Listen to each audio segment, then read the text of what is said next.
എനിക്ക് കുഞ്ഞുനാളിലേ ഉള്ളൊരു ആശയായിരുന്നു കൊട്ടാരത്തിൽ ജീവിക്കണമെന്ന്. ആരും കള്ളന്മാരായി ജനിക്കുന്നില്ല, സാഹചര്യമാണ് അവരെ അങ്ങനെ ആക്കുന്നത്. ഉദാഹരണത്തിന് നിങ്ങളുടെ കാര്യം തന്നെ എടുക്കാം. നിങ്ങൾ തടി മോഷ്ടിച്ചു, വിറ്റു, നിങ്ങളുടെ ഭാഗ്യം കൊണ്ട് അതെന്റെ കണ്ണിൽ തന്നെ പെട്ടു. പോട്ടെ, കള്ളന്മാരാണേലും നിങ്ങളെ എനിക്കിഷ്ടമാ. ഐറ്റംസ് ഒക്കെ എങ്ങനെയുണ്ട്? നന്നായിട്ടുണ്ട്. നല്ല പാചകമാണല്ലോ. ഉർമീസിന് മുമ്പ് കുശിനിപ്പണിയായിരുന്നോ? ഇപ്പൊ കുശിനിപ്പണിയാണ്. മാപ്പിളവർക്ക് വേറെ ചില പണികളൊക്കെ അറിയാം. അത് പോകെ പോകെ സാറിന് മനസ്സിലായിക്കോളും. തിരുമനസ് ഞണ്ണുക. ഇവിടെ ഈ വെജിറ്റേറിയൻ ഫുഡ് മാത്രമേ കിട്ടുകയുള്ളൂ. Chicken 65, tandoori 25, mutton 85. ഇതൊക്കെ കഴിച്ചാണ് ഞാൻ എന്റെ ബോഡി മെയിൻറ്റെയിൻ ചെയ്യുന്നത്.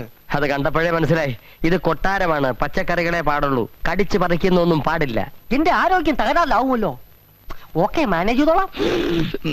ഞാനിവിടെ നിങ്ങളുടെ കൂടെ കൂടിയിരിക്കുകയാണെന്ന് ആ മഹാദേവ വർമ്മയോ അയാളുടെ വക്കീലോ അറിഞ്ഞാൽ പിന്നെ എന്നെ സ്വാധീനിക്കാൻ ശ്രമിക്കും. ഇവിടെ എന്തൊക്കെ നടക്കുന്നു എന്ന് അപ്പൊ ചോർത്തി കൊടുക്കാൻ പറയും. എന്റെ കർത്താവേ,